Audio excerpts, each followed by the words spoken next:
Most people believe that the hardest part of building wealth is the first million, but in reality, it is the first $1,000. Saving your first $1,000 is not just about a bank balance. It is about building a wall between you and high-interest debt and establishing the disciplined financial habits that lead to long-term wealth. This is your starter emergency fund, designed to handle the unexpected, like a car repair or a broken phone, so you never have to move backward on your financial journey. To reach this milestone, we have to start by identifying the 7 money mistakes keeping you poor and fixing them this week. The most common mistake is not having a system, so we're going to implement a system that makes overspending impossible. The foundation of saving $1,000 begins with a total audit of your current spending to understand your money mindset. You need to look at every transaction from the last 30 days and separate your needs from your wants. This is where you can apply the lesson of how I cut my expenses by 30% without feeling poor. It is about finding the leaks, those small, recurring costs like in used subscriptions or convenience fees that drain your account. By identifying these leaks, you can find the extra cash needed to hit your goal without needing a massive raise. Another critical habit is learning how to stop impulse buying in 24 hours.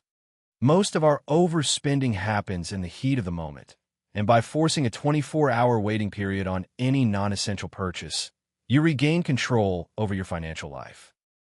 Once you have audited your spending, you need a framework to manage your income going forward. I recently tried the 50-30-20 rule of budgeting for 30 days, and the results showed that it is one of the most effective ways to automate your progress. This rule suggests putting 50% of your income toward needs, 30% toward wants, and 20% toward your savings and debt repayment. To save your first $1,000 as fast as possible, you might temporarily shrink that wants category even further. If you're struggling with debt, you should look into how to get out of debt faster without extra income by prioritizing high-interest balances that eat away at your ability to save. Saving is the defensive side of the game, but if you want to reach $1,000 in record time, you need to play offense by increasing your income. You should look into 5 income streams that actually pay to find a side hustle or passive income source that fits your schedule. Whether it is a digital product or a service-based side job, that extra cash should go directly into your savings account, never your checking account. This ensures that you aren't just earning more to spend more. Where you keep this money also matters. You should follow the step-by-step path to turn saving into investing by moving your emergency fund into a separate high-yield account where it can earn interest while it sits. This is the first step toward the Warren Buffett formula for building wealth, which is predicated on the idea that you should spend what is left after saving, not the other way around. By paying yourself first, you ensure that your $1,000 goal is a priority rather than an afterthought. As you reach the $500 mark, you might feel the urge to reward yourself, but this is where your disciplined financial habits are truly tested. Remind yourself that this $1,000 is the foundation for the realistic version of how to build wealth in 5 years. It is the fuel for your future investing strategies.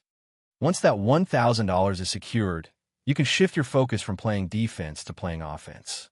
You will be ready to learn how to invest your first $100 the smart way, using index funds or other simplified strategies to start building long-term wealth.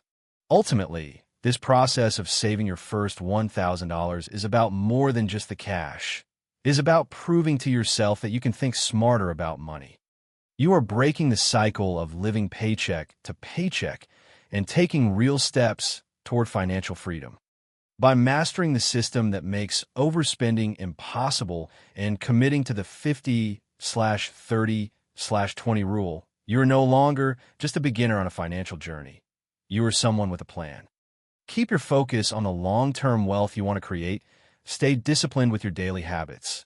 And remember that every dollar you save today is a step toward the life you want tomorrow.